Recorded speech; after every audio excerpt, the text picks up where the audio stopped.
상가에서 교회를 개척을 했습니다. 제 아내와 지금까지 이제 목회를 하고 있는데, 제 아내는 9년 전에 세브란스 QI실 간호과장으로 있었습니다. 제가 사표를 내게 하고 저랑 같이 개척을 하자. 그래서 교회를 개척을 했습니다. 그래서 작년에 교회에서 그동안 수고했다고 2달 동안 안식월을 줘가지고요, 제 아내와 함께 여행을 좀 할 수 있는 기회가 됐습니다. 그래서 제가 여행한 사진 중에서 저한테 감동을 줬던, 물론 제 좀 개인적인 그런 취향도 있겠죠. 감동을 줬던 곳을 한 2곳 정도 여러분들한테 좀 소개해 드리려고 합니다. 스페인서부터 프랑스, 오스트리아, 여러 독일까지 많은 곳을 보았는데요. 그 중에서 저한테 제일 감동을 줬던 곳이 2군데가 있는데, 그 군데가 하나가 지금 여러분 보여드리는 이 사진입니다. 오베르시르우아즈라고 하는 파리 근교에 있는 곳인데요. 반 고호가 죽기 전에 살았던 그 곳입니다. 라부의 5번 여인숙 방인데요. 아무것도 없이 의자 하나가 있는데요.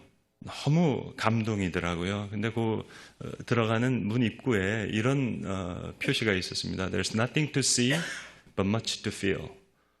볼 거는 별로 없을 겁니다. 그런데 감동은 많을 겁니다. 정말 아무것도 없는데요. 너무 큰 감동을 주더라고요. 그래서 과연 감동이 뭘까 하는 그런 고민이 생기게 됐습니다. 이런 곳입니다. 라부의 여인숙 5번 방인데요. 그냥 의자만 하나 있는데, 그림 하나 걸려 있는 게 없는데 아주 큰 감동이 저한테 다가왔습니다. 그리고 가서 이제 스페인의 빌바오에 있는 구겐하임 뮤지엄을 보았는데요. 너무 화려했지만 저한테는 이 구겐하임 뮤지엄이 감동을 준 것이 아니라 2번째 감동을 준 곳은 이 빌바오 옆에 있는 샌세바스찬이라고 하는 조그만 동네가 있는데, 거기에 있는 에드와드 찌이다 하는 그 조각공원, 특별히 그 안에 있는 그분이 사셨던 집, 그 집이 너무 감동이 됐습니다. 그래서 만약 이제 저희는 아직 교회가 상가에 있는 교회라서 교회 건물이 없는데, 만약 하나님께서 둘 중에 하나를 선택해라, 빌바오에 있는 구겐하임 뮤지엄이나 에드워드 찌이다에 있는 이 살았던 생가랑 둘 중에 어느 거 하나 구하겠느냐? 저한테 만약에 선택권이 주어진다면 저는 빌바오에 있는 구겐하임 뮤지엄이 아니라 에드워드 찌이다의 살았던 그 집, 이게 어떤 화려한 성당보다도요, 저한테 큰 감동을 줬습니다. 가기 전부터 제가 여길 가보고 싶어가지고요, 이메일로 연락을 했는데, 이게 리모델링 중이어가지고 오픈을 안 한다 그러더라고요. 난 꼭 보고 싶다고, 한번 갈 수 있게 해달라고 부탁을 드렸더니, 비가 오는 날이었는데, 에드워드 찌이다의 손자입니다. 손자가 문을 열어줘가지고 같이 보였고, 제 사진이 있는 그 뒷 배경이 되는 그곳이 에드워드 찌이다가 살았던 그 집인데요. 이분이 이제 파리에 잠깐 유학을 갔다가 다시 돌아와서 이 샌세바스찬이 철이 많은 그런 곳인데 조각을 만듭니다. 돌로도 만들고 나무로도 만들고 하지만 제일 많이 썼던 게 이제 그 샌세바스찬에 여기가 철이 많이 나오는 곳이어가지고 그렇게 되는데, 이분의 세계를 쭉 보니까 완전히 철학자더라고요. 하이데거랑도 많은 관련을 맺고 있고, 그러니까 밀도라는 걸 생각하는 거예요. 그러니까 여러분, 만약 죄송하지만 이 자리에 요 강대상이 어떤 재질로 어떤 작가에 따라서 만들에 따라서 공기가 달라질 거 아니겠습니까? 어떤 강사가 쓰냐에 따라서 저는 공기가 달라질 거라고 생각하거든요. 저 같은 듣보잡 목사가 아니라 정말 훌륭한 분이 여기 선다면 저는 여기에 있는 공기가 달라질 거라고 생각해요. 그럼 과연 그 밀도가 뭘까 하는 것을 많이 고민을 하다가, 그 다음에 이제 제 한국에 돌아와 가지고요, 이 받은 감동을 좀 재현해 보고 싶었습니다. 그래서 저희 교회에 제일 작은 공간, 한 7평 정도 될까요? 거기 이제 써둔 친교실을 제가 이 공간으로 바꿨습니다. 그래서 기도하는 공간을 만들었는데요. 밀도라는 게 뭘까 생각하면서요, 많은 의미를 줬어요. 그래서 모세가 떨기나무 앞에서 하나님의 음성을 들었다 그러는데 이 떨기나무를 어떻게 표현할 수 있을까 해서 이 나무 조각을 가지고요. 제 친구 목사 중에 미술 학원 딱 1개월 다니고 화가가 되고 싶은 그 친구를 불러놓고요. 야, 이거 한번 구현해봐라. 나 에드워드 찌다랑 이 라부의 5번 연숙방 같은 그걸 어떻게 할 수 없겠느냐 하면서 둘이서 머리를 맞대고 했습니다. 6개의 창인데요. 6개의 창은 성부, 성자, 성령과 그 다음에 성경을 상징하는 그 창을 통해서 어떻게 이 세상을 볼 수 있을까 해서 위에는 모양은 다른데요. 크기가 같습니다. 20cm, 60cm, 30cm, 40cm, 60cm, 20cm, 12라고 하는 그 완전수를 이야기하는 성부, 성자, 성령을 했고요. 이 나무 조각 안에 점자를 집어넣습니다. 그래서 I am who I am, 임마누엘, 그 다음에 카운셀러, 그걸 점자로 이렇게 숨겨놨고요. 밑에는 성경을 상징하는 세 창인데요.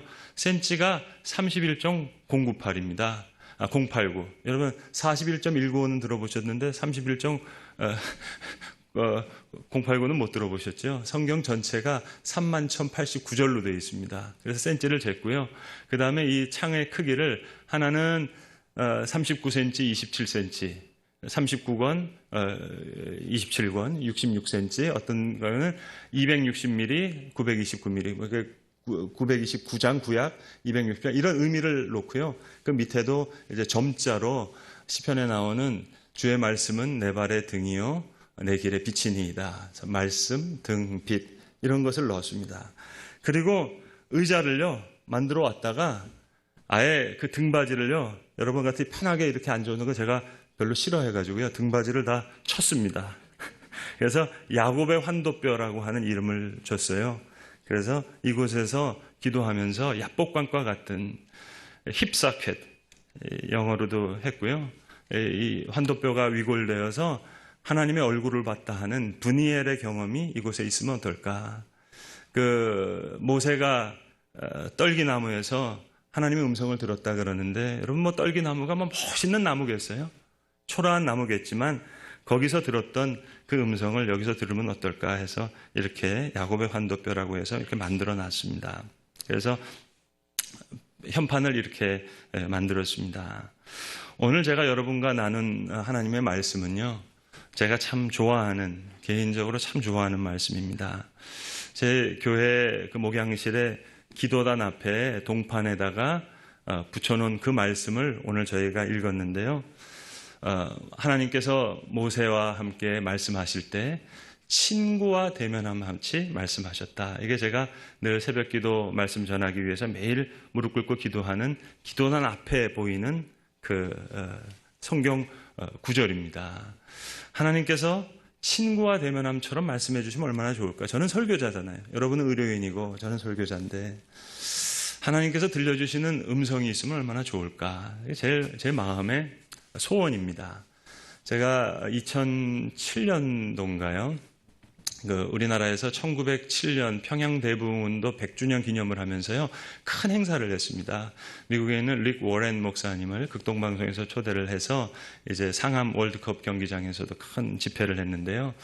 제가 우리 김효셉 목사님과 제가 통역자로 섰습니다. 김효셉 목사님은 그 극동방송의 김장한 목사님 아들 되시는 분인데 그분은 뭐 어머님이 미국 분이시니까 영어를 잘하잖아요. 저는 뭐 한국 신촌에서 영어를 배워가지고 영어를 그만큼 잘 못하는데 제가 이제 통역자로 섰습니다. 그런데 이제 그 강연을 이제 통역하기 위해서 이렇게 쭉 섰는데 릭 워렌 목사님이 농담을 잘하시는 거예요. 저한테 이렇게 치면서 김 목사 떨리냐 그러더라고요. 그래서 안 떨리면 사람이냐 그랬습니다. 근데 그분이 그 다음에 아주 농담을 하셨는데요. 제 뇌리에 아주 지금까지 기억나는 얘기를 하시는 거예요. 강의는 내가 하는데 네가 왜 떨리냐 그러더라고요. 말이 되잖아요, 여러분. 글쎄 제가 그때 무릎을 쳤어요. 설교는 이거겠다. 여러분 설교가 왜 힘든 줄 아세요?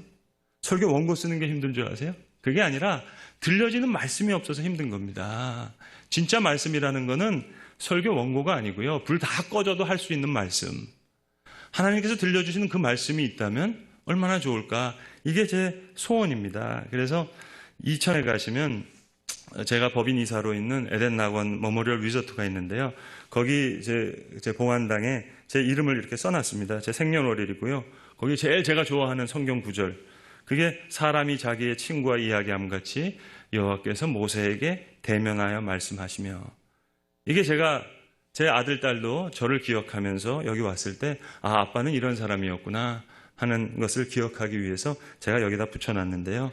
제 아내는 아직 성경 구절을 못 정해가지고 빈칸으로 지금 남아 있습니다. 제가 3년 전에요, 국회에 가서 한번 설교를 한 적이 있는데요. 그때 저는 듣보잡 목사입니다.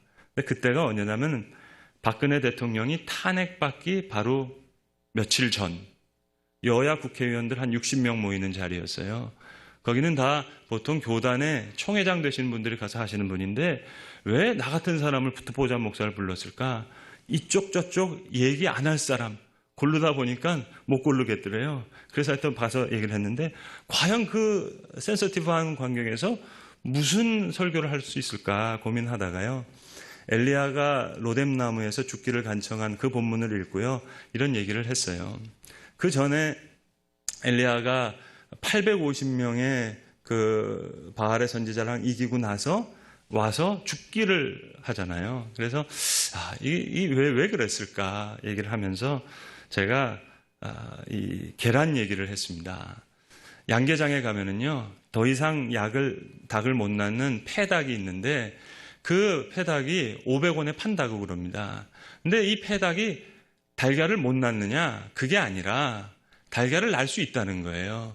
그런데 이게 수지타산이 안 맞아가지고 500원에 파는데, 이걸 사다가 그냥 마당에 풀어놓고요, 물을 먹이고 아무것도 안 먹으면 이게 항생제 같은 게 다 빠져나가지고요, 그 다음에 진짜 그런 마당에서 이게 알을 낳는다는 거예요. 제가 그 얘기를 했죠. 설교도 양계장에서 낳는 그런 계란 같은 설교가 있고 생명마당에서 낳는 그런 설교가 있습니다. 똑같은 성가대가 찬양을 불러도 양계장에서 엘리야가 850명 이겼던 그런 프로덕트가 있고, 그 다음에 생명마당에서 낳는 그런 게 있는 텐데, 여야 국회의원들 저는 잘 모르겠지만 하나님께서 함께 하시면 생명마당에서 낳는 생명과 같은 그런 생명을 낳는 여러분이 되시길 바랍니다. 제가 그 기도를 하고 말씀을 전한 적이 있거든요. 자, 여러분, 감동의 밀도가 뭘까요? 저 같은 설교자는 제가 늘 말씀 앞에 무릎 꿇고 기도하면서, 하나님, 모세가 친구에게 말씀하셨던 것처럼 말씀하셨던 그 음성을 듣고 여기에 목숨 걸 때 제 설교의 감동의 밀도가 점점 쌓여지는 것이 아닐까 하는 생각을 해봅니다. 반 고흐의 많은 그림이, 또 그들의 영혼 세계가, 시간이 없어서 많이 말씀을 못 드리는데요, 반 고흐는 저 목사님의 아들이고요, 목사 되려고 했던 사람입니다. 그런데 프렌치 익셈에 떨어져가지고 만수를 못하고요, 원래 광부촌에 가가지고, 그래서 옛날에 그 감자 먹는 그림이라든지 그런 거 보면 많은 것이 이게 다 영성이 되어 있는 그런 그림인데, 하여튼 그런 이 반 고흐의 빈 의자인데도 감동이 주잖아요. 그리고 제가 말씀드렸던 에드워드 찌이다, 저에게는 이 안에 있는 이 공간이 어떤 유럽에 있는 화려한 공간보다, 예배당보다 저는 이 생가가 훨씬 더 예배당 같은 감동을 주었습니다. 그래서 제가 이런 걸 한번 재현해 보고 싶어서 저희 교회 작은 떨기나무라는 곳을 만들면서, 이 작은 7평의 공간이지만 정말 야곱의 환도뼈가 위골됐지만 분이엘, 하나님의 얼굴을 봤다고 하는 그런 경험, 떨기나무에서 거룩한 하나님의 음성을 듣고 그가 출애굽의 역사를 이루는 그런 모세가 되었던 그런 경험이 있으면 얼마나 좋을까 하는 생각을 하면서, 여러분의 삶 속에서, 여러분의 의료생활 속에서 기도하시는 마음으로 여러분의 삶을 갖고 있는 감동의 밀도가 점점 쌓여지고 켜켜이 쌓여지고 쌓여질 때 그 결과 켜가 여러분과 여러분의 주위와 또 이 병원에 우리의 감동의 밀도를 더 높여주는 것이 아닌가 하는 생각을 나누고자 말씀을 드렸습니다. 경청해 주셔서 대단히 감사합니다.